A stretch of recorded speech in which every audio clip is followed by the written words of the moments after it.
पिछले 15 दिनों में शहर से कई लोग बिना किसी निशान के गायब हो चुके थे।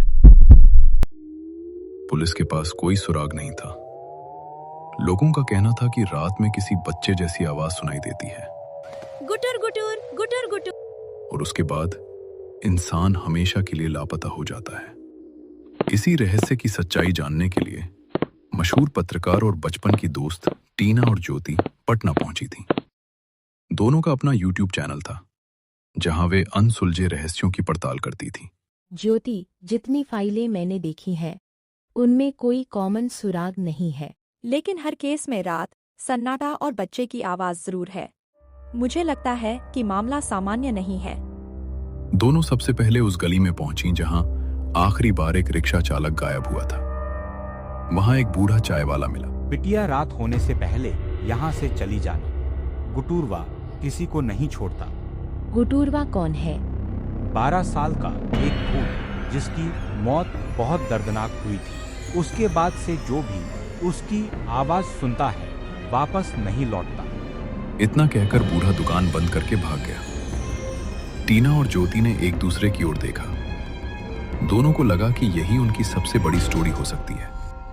उन्हें जरा भी अंदाजा नहीं था कि वे खुद उसी भयानक खेल का हिस्सा बनने वाली हैं। रात गहराते ही दोनों कैमरा लेकर उसी इलाके में लौट आईं। पूरा इलाका सुनसान था। रिकॉर्डिंग चालू है। अगर आज कुछ मिला तो पूरी दुनिया देखेगी। अचानक दूर से किसी बच्चे की धीमी हंसी सुनाई दी। गुटर गुटर गुटर गुटर। एक दुबला पतला 12 साल का लड़का कुछ पल के लिए दिखाई दिया। उसकी आंखें पूरी तरह काली थीं और होठों पर डरावनी मुस्कान थी। अरे वहाँ कौन है? पलक झपकते ही वो गायब हो गई। कैमरे की स्क्रीन अचानक अपने आप बंद हो गई। ये कैसे हुआ? उसी समय दोनों के पीछे किसी के पैरों की आहट सुनाई दी। अगले दिन दोनों शहर के पुराने रिकॉर्ड देखना चालू की। वहां उन्हें 100 साल पुरानी हवेली के बारे में पता चला। लाइब्रेरियन ने बताया कि वर्षों पहले उसी हवेली में एक 12 साल के बच्चे की रहस्यमयी मौत हुई थी। लोग उसे प्यार से गुटूरवा कहते थे। उसकी मौत के बाद हवेली हमेशा के लिए बंद कर दी गई। आज रात हम वहीं जाएंगे। जो भी सच होगा वही मिलेगा। दोनों हवेली की ओर निकल पड़ी। टूटा हुआ लोहे का गेट चरमराता हुआ खुला। हवेली के अंदर धूल, मकड़ी के जाले और अजीब सी बदबू फैली हुई थी। दीवारों पर छोटे छोटे हाथों के निशान बने थे। अचानक ऊपर से किसी बच्चे की आवाज आई। तुम मुझे ढूंढ रहे हो? तभी सीढ़ियों पर छोटे छोटे गीले पैरों के निशान दिखाई देने लगे। ये अभी अभी बने हैं। दोनों उन निशानों का पीछा करते हुए हवेली के सबसे अंधेरे कमरे तक पहुंची। अचानक पूरा कमरा बर्फ जैसा ठंडा हो गया। एक कोने में 12 साल का एक लड़का बैठा था। उसका चेहरा झुका हुआ था। लड़के ने धीरे धीरे अपना सिर उठाया। चेहरे पर खून के निशान थे और होठों पर डरावनी मुस्कान। तुम गुटूरवा हो? तुम दोनों भी बाकी लोगों की तरह यहीं रह जाओगे। इतना कहते ही पूरा कमरा जोर जोर से कांपने लगा। कैमरा अपने आप बंद हो गया। टीना और ज्योति भागते हुए हवेली से बाहर निकली। उन्हें लगा कि वे बच गई हैं, लेकिन हवेली की छत पर खड़ा गुटूरवा उन्हें जाते हुए देख रहा था। उसकी हंसी पूरे इलाके में गूंज रही थी। गुटर गुटर गुटर गुट। कैमरे की रिकॉर्डिंग देखने पर दोनों दंग रह गईं। वीडियो में जहां उन्होंने उस 12 साल के लड़के को देखा था, वहां सिर्फ धुंध दिखाई दे रही थी। उनकी आवाज साफ रिकॉर्ड हुई थी, लेकिन लड़के का कोई निशान नहीं था। रात के 10 बजे वे कैमरे, टॉर्च, अतिरिक्त बैटरी और एक पुराना नक्शा लेकर हवेली पहुंची। हमने उसे अपनी आंखों से देखा था। कैमरे में वह क्यों नहीं दिखा? इसका मतलब वह कोई इंसान नहीं था।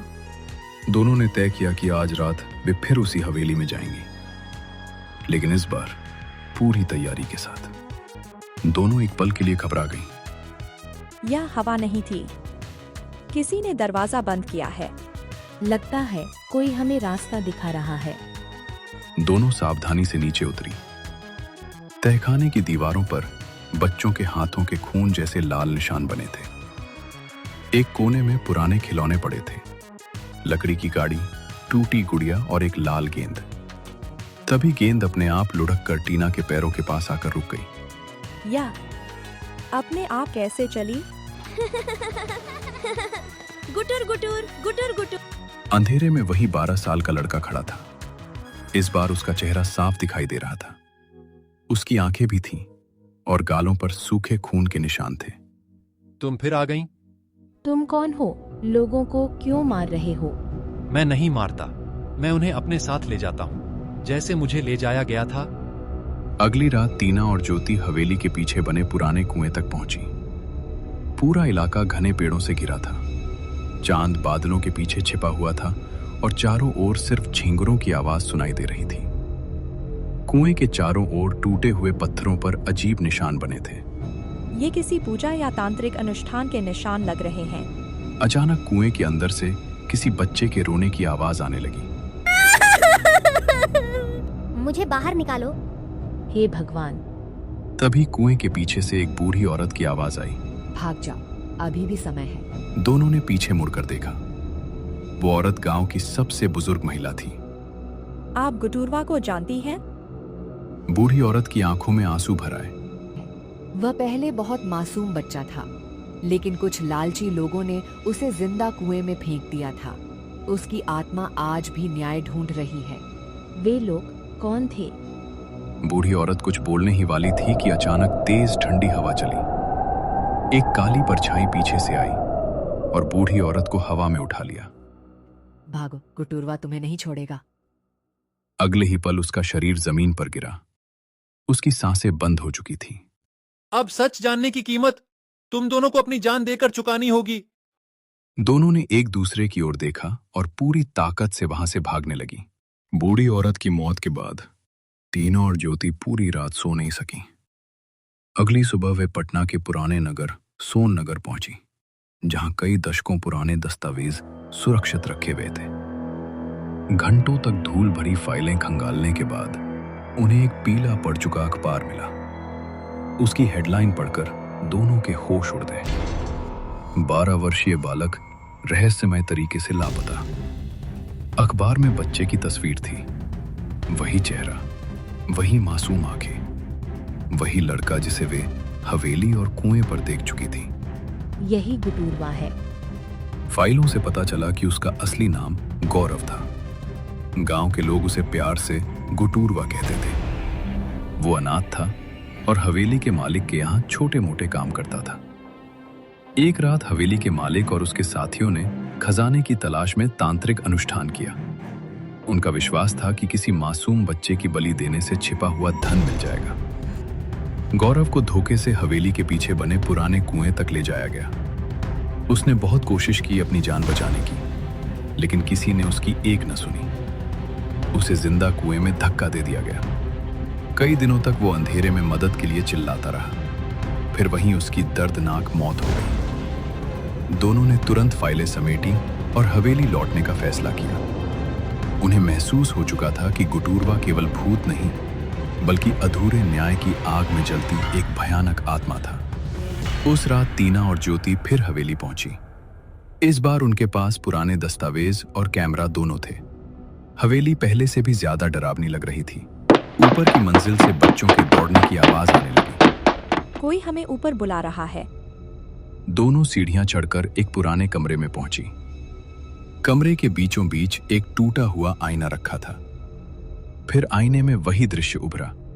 जब मैं चीख रहा था तब कोई नहीं आया। कमरे का तापमान अचानक बहुत कम हो गया। उसकी आंखें गुस्से से जल रही थी। आज तुम दोनों में से एक मेरे साथ चलेगी। इतना कहकर वो गायब हो गया। टीना और ज्योति समझ चुकी थी कि अब ये सिर्फ जांच नहीं, बल्कि उनकी जिंदगी की लड़ाई बन चुकी है। आधी रात के बाद हवेली में अचानक तेज हवा चलने लगी। तभी टीना को किसी बच्चे के रोने की आवाज सुनाई दी। ज्योति, मुझे लगता है कोई मदद मांग रहा है। रुको, अकेले मत जाओ। लेकिन टीना उस आवाज का पीछा करते हुए हवेली के पीछे वाले कुएं तक पहुंच गई। वहां गुटुरवा खड़ा था। क्या तुम मुझे बचा सकती हो? टीना कुछ कदम आगे बढ़ी। अचानक गुटुरवा टीना का गर्दन पकड़ लिया। नहीं, छोड़ दो। ज्योति दौड़ती हुई वहां पहुंची, लेकिन बहुत देर हो चुकी थी।